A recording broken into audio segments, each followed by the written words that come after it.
Now let's celebrate the welcome return of Congressman Jim Jordan back with us this Monday morning. Congressman, what did you make of Yellen's triple bow? Well, I think it just is a reflection of just the weakness projected from this administration, period. You know, I always point out the story. This was a year and a half or so ago when Putin first goes into Ukraine.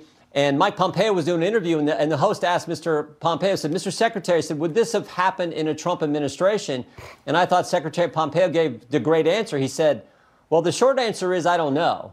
But I do know this. It didn't happen in a Trump administration. And that says it all. So with this administration, with the weakness Joe Biden projects from the Oval Office, you see this type of stuff, whether it's our Secretary of State, Tony Blinken, whether it's our Treasury Secretary, Janet Yellen. This is just how. Remember when Blinken first met his Chinese counterpart up in Anchorage, and he lectured Blinken, yelled at him about how we're a bad country, and Blinken just sat there and took it. He didn't push back. There is no way that happens in a Trump administration. So that's the overall problem, is the weakness that, unfortunately, our current commander-in-chief projects to the entire world.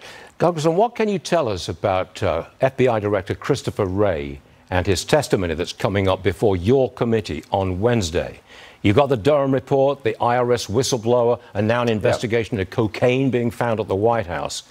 Well, are we going to get any fresh revelations out of on Wednesday? Well, here's what I know. Time and time again, Chris Wray has told us everything's fine. He even testified in front of Congress a couple years ago, said you can sleep well at night knowing we have fixed the FISA process. Well, really, there are 204,000 reasons why that statement's not true, because that's the number of illegal inquiries they did to the 702 section of the FISA law, illegally scrutinize American citizens 204,000 times, according to the New York Times. So there's a host of problems. We know that the Justice Department has labeled parents as terrorists or simply going to a school board meeting. We know that the Richmond FBI field office said pro-life Catholics were radicals, they were extremists. And then, of course, there's been the retaliation against whistleblowers like Mr. Shapley from the IRS who came forward, and the DOJ kicked him off the case. Or other whistleblowers have come and told us about some of these issues, what they face, like Garrett O'Boyle. So we're going to get into all those issues, and I think a host of others as well. But the main point is there is no way, Stuart, there is no way Republicans in Congress are going to be for reauthorizing FISA in its current form. And that's due at the end of this calendar year. There is no way we're going to do that. We're going to oppose that and a host of other things as well. Okay, one last one. I hope you were just watching the show a few minutes ago.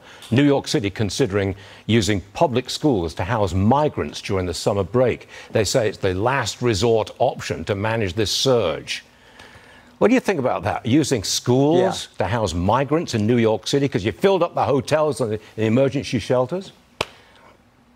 Yeah, first you call parents terrorists for showing up at a school board meeting, speaking up for their kids. Now you're going to put migrants in their actual school bill. I mean, it makes no sense. Not to mention what they're doing at hotels. I mean, you talk about driving up the cost. I mean, the migrants are in our schools, in hotels, driving up the cost for working families and everything else. So this is all driven by the decision they made, though, Stuart, on day one. But what are we going to do? Joe Biden said we will stop building the wall. But what do we do? We've got 5 million that are here.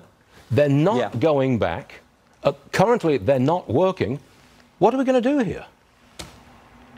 Well, we passed the strongest immigration enforcement border security law in American history 2 months ago. It sits in the United States Senate. I would like to see Chuck Schumer take that bill up and pass it. I don't think they will, because the left controls their party, and this is the party that says they're for open borders, not for building a wall, not for keeping Remain in Mexico policy, and just releasing people in the country. But if they would pass that law and Joe Biden would sign it, that would fix the problem, because it puts back in place the policies we had under President Trump.